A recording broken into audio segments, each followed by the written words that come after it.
El acontecer de América Latina, Estados Unidos y el mundo con Red Mundial de Noticias. A través de Radio Cántico Nuevo. Red Mundial de Noticias con Johnny Romero. Comienza ahora. Hola, ¿qué tal? Aquí está la información en Red Mundial de Noticias.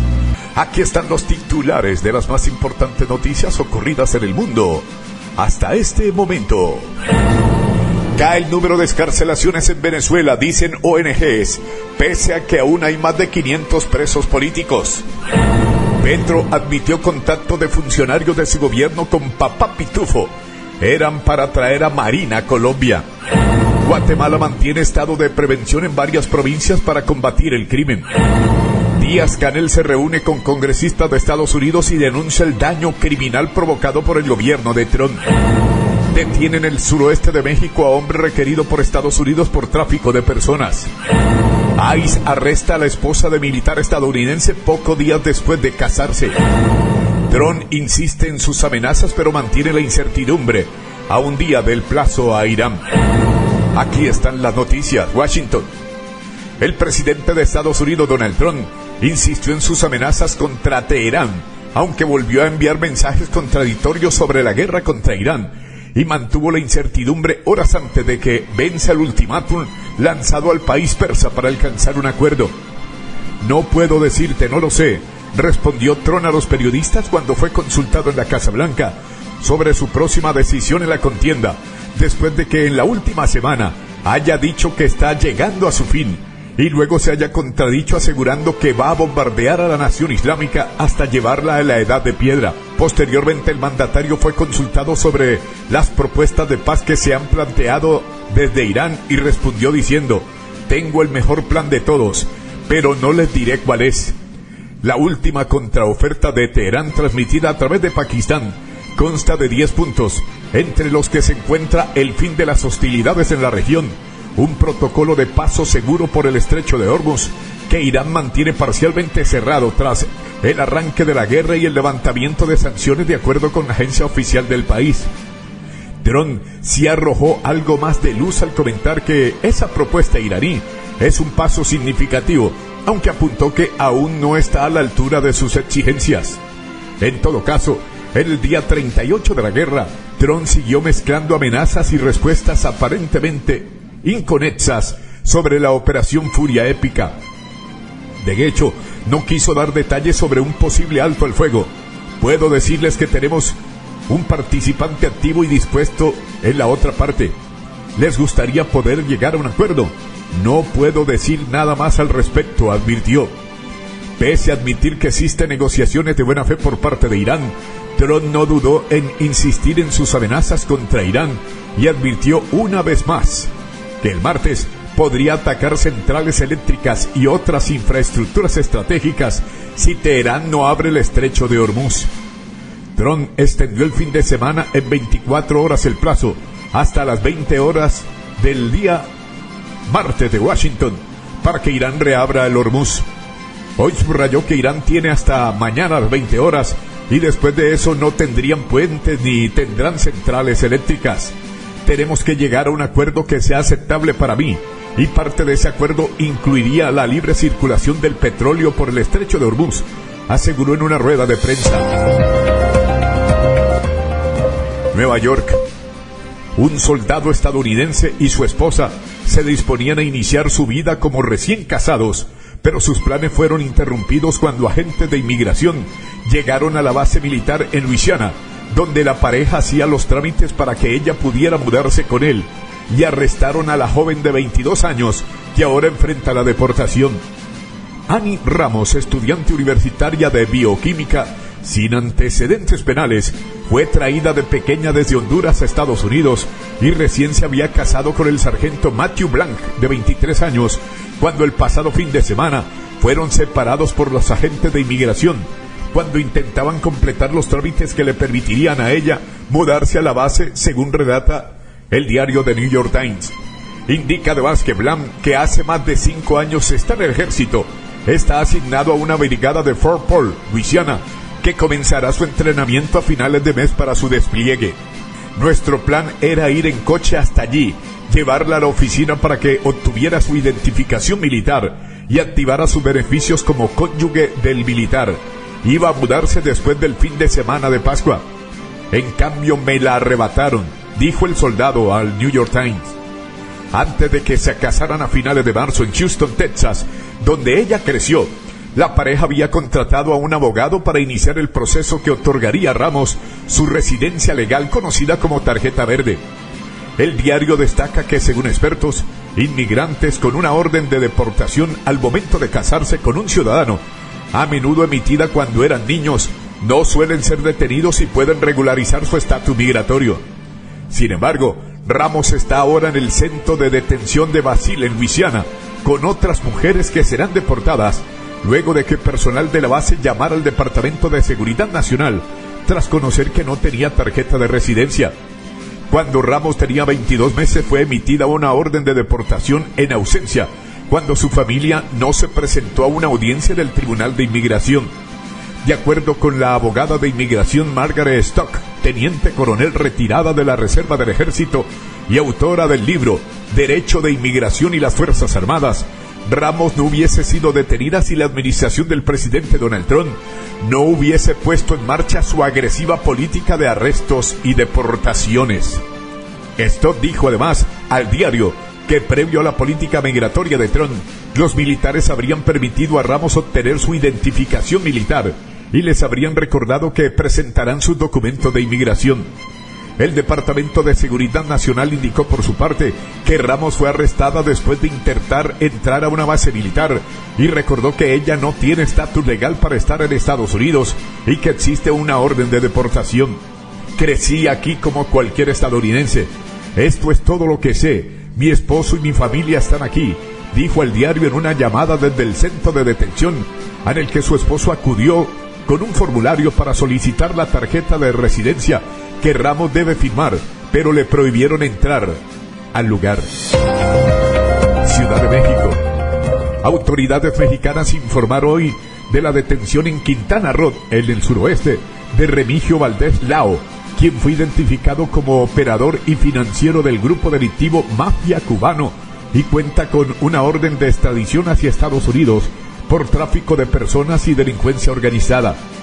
El Gabinete de Seguridad de México informó que el Valdés Lao, alias Milo, fue detenido junto con Jocelyn García Vizcaíno, presunta integrante del mismo grupo, tras labores de inteligencia e investigación.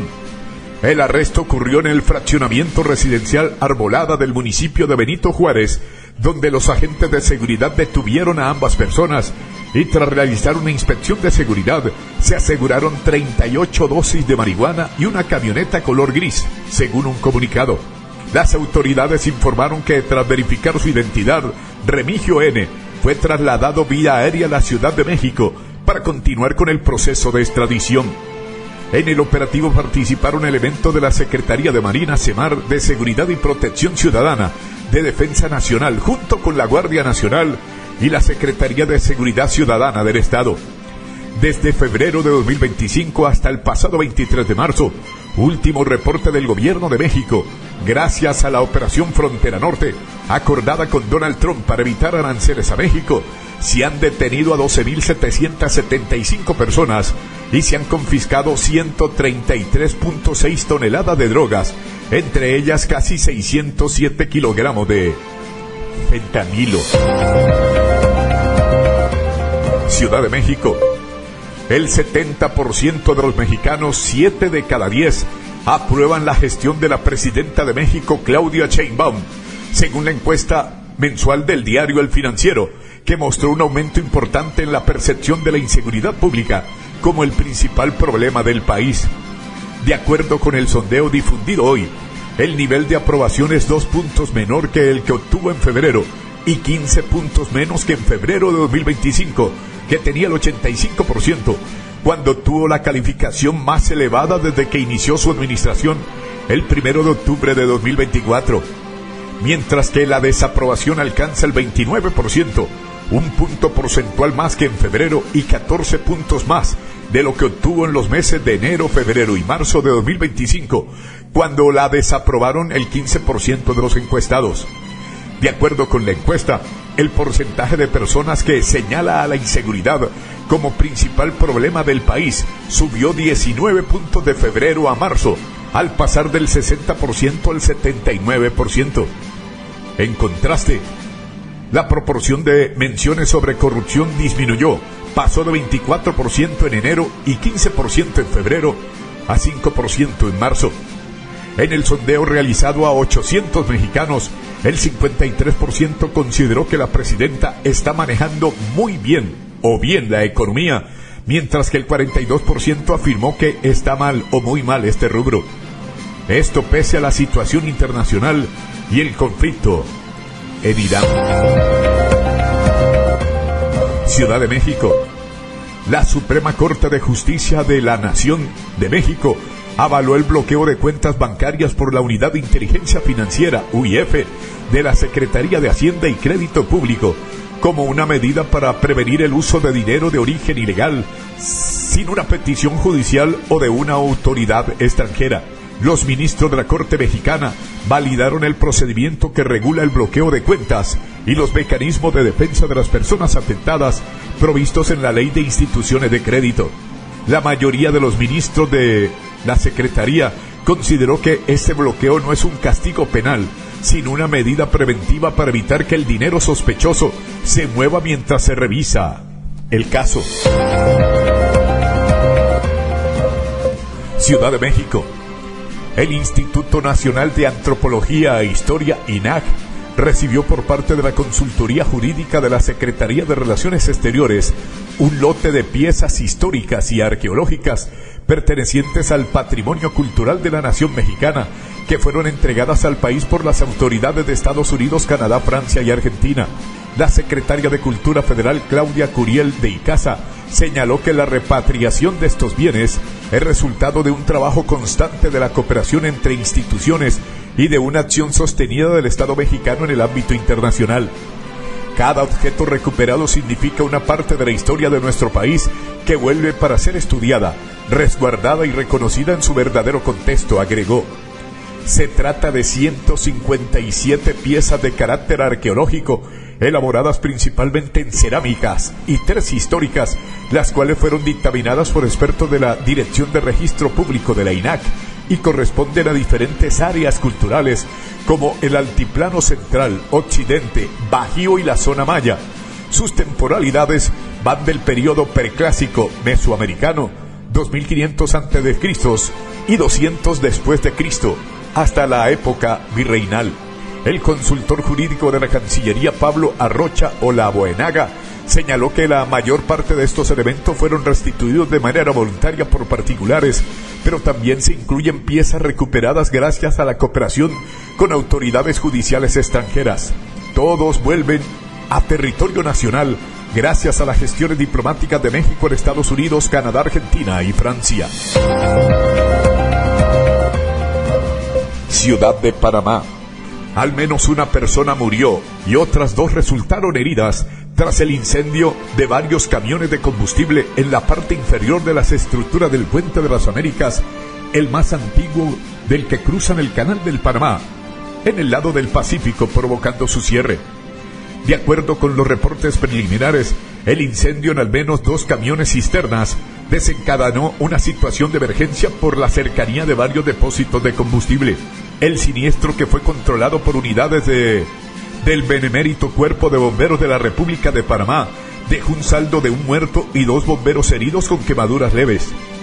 En estos momentos nos informaron que una persona quedó atrapada entre medio de los cisternas y falleció, informó en rueda de prensa el director general, el coronel Víctor Raúl Álvarez, que detalló que más de 75 personas trabajaron en la extinción del incendio. La Habana. El presidente cubano Miguel Díaz-Canel denunció el daño criminal que, según afirmó, ha causado el bloqueo petrolero impuesto por Estados Unidos a la isla, tras reunirse con legisladores demócratas estadounidenses que visitaron el país para ver de primera mano las implicaciones que han tenido las recientes políticas del gobierno de Donald Trump. Durante el encuentro con Pramila Jayapal, representante por Washington, y Jonathan Jackson por Illinois, en el que también participaron el canciller Bruno Rodríguez y miembros del Parlamento cubano, Díaz-Canel dijo que las sanciones han dejado daños significativos en la infraestructura y en la vida cotidiana del país. En un mensaje publicado en X, el mandatario aseguró que denunció el daño criminal provocado por el bloqueo, en particular las consecuencias del cerco energético decretado por el actual gobierno de Estados Unidos y sus amenazas de acciones aún más agresivas. Asimismo, reiteró que su gobierno mantiene la disposición de sostener un diálogo bilateral serio y responsable con Washington, con el objetivo de encontrar soluciones a las diferencias existentes. Por su parte, Jayapal y Jackson calificaron las medidas como un castigo colectivo cruel y pidieron el fin inmediato del embargo petrolero tras atestiguar su impacto en el país durante su visita de 5 días. Esto es un castigo colectivo cruel, prácticamente un bombardeo económico contra la infraestructura del país que ha causado daños permanentes. Debe detenerse de inmediato, dijeron los congresistas demócratas en una declaración conjunta. Estados Unidos mantiene un embargo económico contra Cuba desde la década del 60, al que este año el gobierno del presidente Donald Trump sumó un bloqueo para impedir el envío de petróleo a la isla, con amenazas de aranceles adicionales a los países que le dieran crudo. Naciones Unidas.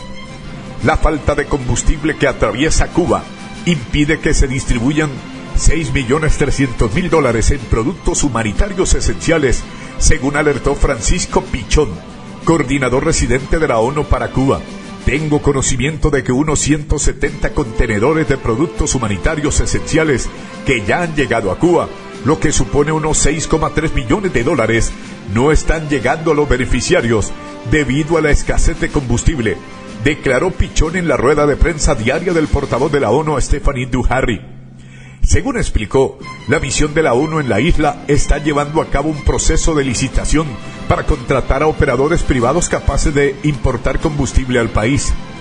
Estamos barajando todas las opciones, incluida la colaboración en el sector con la estatal o el sector privado de Cuba, que han sido autorizados y han podido recibir algunos suministros limitados de combustible, apuntó. Santo Domingo.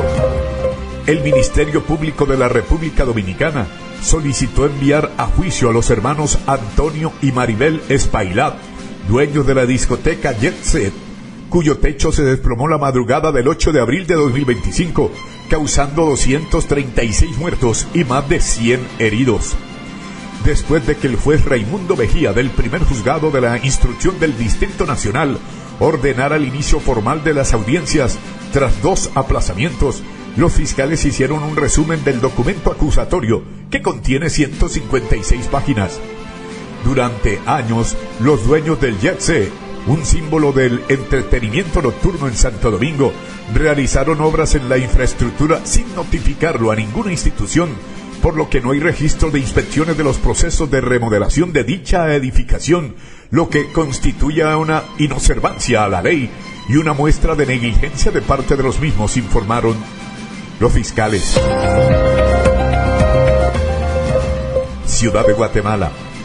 El presidente de Guatemala, Bernardo Arévalo de León, informó que mantendrá por 15 días más el estado de prevención en 6 departamentos, provincias, y lo establecerá en otros 2 departamentos más para combatir el crimen organizado. El mandatario indicó en una rueda de prensa que la decisión fue determinada en el Consejo de Ministros, donde se firmó el decreto que mantiene la medida por 15 días más en 6 departamentos que ya estaban en el régimen de emergencia, además de la implementación en otros 2 departamentos adicionales. Arévalo de León manifestó que su gobierno continuará con esa línea estratégica de seguridad en Guatemala, por considerar que incide en la reducción de los homicidios en el país centroamericano. El estado de prevención ya estaba vigente en los departamentos de Guatemala en el centro, Escuintla en el sur, Izabal en el noroeste, Petén en el norte, San Marcos en el suroeste y Huehuetenango en el oeste, por lo que se añadirán Zacatepeques en el centro y Cualzatenango en el oeste. Atención, San Salvador. En El Salvador se están celebrando juicios masivos contra unas 91.300 personas detenidas durante el estado de excepción impuesto por el presidente Nayib Bukele hace 4 años como parte de su guerra contra las pandillas. Entre los que esperan juicio se encuentra William Díaz, detenido hace más de 3 años cuando se dirigía a su trabajo de técnico de aire acondicionado. Es inocente y será juzgado junto a delincuentes, se lamenta su madre Gladys Villatoro. Williams Díaz, de 35 años, es una de las más de 91.300 personas detenidas bajo el estado de excepción vigente desde marzo de 2022. Su madre Gladys Villatoro teme que Williams, padre de un niño de 6 años, sea condenado en estos juicios masivos. Los inocentes pagarán por los culpables. Díaz fue arrestado por soldados y llevado al centro de confinamiento para el terrorismo SECOP, la megaprisión símbolo de la guerra antipandillas de Bukele. En esta cárcel, más de 10.000 presuntos pandilleros se encuentran hacinados en celdas superpobladas. Si condenan a uno, los condenarán a todos. Los inocentes pagarán por los culpables, dice Gladys Villatoro entre lágrimas, mientras prepara las tortillas que vende para ganarse la vida a unos 20 kilómetros al este de la capital, San Salvador. En ese mismo barrio, Reinaldo Santos, un panadero de 58 años, teme que su hijo Jonathan también pueda recibir una larga condena sin tener la oportunidad de defenderse. Atención, Lima, Perú. Perú, un país que mantiene una crisis política al sumar 8 presidentes en solo 10 años, entra desde hoy en la semana decisiva de las elecciones más complejas de su historia, con un total de 35 candidatos presidenciales y la creación de un parlamento bicameral, bajo un clima donde la inseguridad por el auge del crimen organizado se ha vuelto la principal preocupación de los peruanos. La incertidumbre marcará los días previos a la votación, después de que haya entrado en vigor la prohibición de publicar en territorio nacional nuevas encuestas tras las difundidas en el último fin de semana, donde un grupo de candidatos está muy igualado, mientras la cantidad de indecisos es todavía considerable. Lo único garantizado hasta el momento es que la elección presidencial tendrá una segunda vuelta el domingo 7 de junio, ya que todos los candidatos están lejos de alcanzar la mitad más uno de los votos en la primera ronda para poder declararse ganadores. Los últimos sondeos publicados antes prohibición mostraron en primer lugar la intención de voto, con un 14% a la derechista Keiko Fujimori de Fuerza Popular, la hija y heredera política del expresidente Alberto Fujimori, que se presenta por 4ª vez a la presidencia tras haber perdido la segunda vuelta en las 3 elecciones anteriores, celebradas en 2011, 2016 y 2021. Bogotá. En medio de la sacudida mediática que han dejado unos audios que exponen nexos y encuentros entre altos funcionarios del gobierno, incluido Jorge Lemus, director de la Dirección Nacional de Inteligencia DNI, y el equipo jurídico de Diego Marín, conocido como alias Papá Pitufo, desde Presidencia se conoció la versión de Gustavo Petro. Ante la gravedad de las revelaciones que sugieren ofrecimiento de beneficios judiciales por fuera de los canales legales, el mandatario rompió el silencio para justificar las actuaciones. Según Gustavo Petro, los acercamientos no fueron una concesión a la criminalidad, sino una estrategia de Estado. Todo contacto de inteligencia se permitió para traer a Marín a Colombia, y ese fue el único y exclusivo propósito. Además, señaló que varios agentes de inteligencia aprovecharon esto para pedir dinero, lo cual no es permitido. Por eso salieron de las entidades y por eso no está el señor Marín en Colombia, respondió ante la autoridad. Uno de los puntos más álgidos de la reacción presidencial fue la mención directa a la fiscal general de la Nación. Petro cuestionó la celeridad y la intención de los investigadores en el caso Marín, sugiriendo que el organismo ha preferido perseguir al gobierno en lugar de confrontar el caso de Papá Pitufo. Caracas.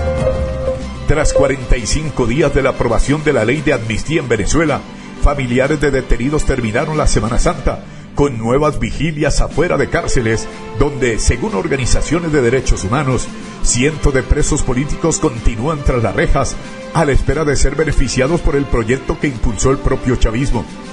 Las autoridades han reportado que desde la aprobación del proyecto, más de 250 personas han sido excarceladas y que cerca de 8.000 recuperaron la libertad plena, ya que aunque estaban fuera de prisión, todavía tenían medidas cautelares como la prohibición de salida del país o una presentación periódica ante tribunales, pero el proceso se ha ralentizado en las últimas semanas, según consignaron organizaciones como Foro Penal y la ONG Justicia, Encuentro y Perdón, JEP. Pese a los reclamos de activistas, el gobierno nunca publicó una lista oficial de detenidos, por lo que el seguimiento de cifras y casos pendientes dependen del seguimiento particular que realizan las organizaciones civiles.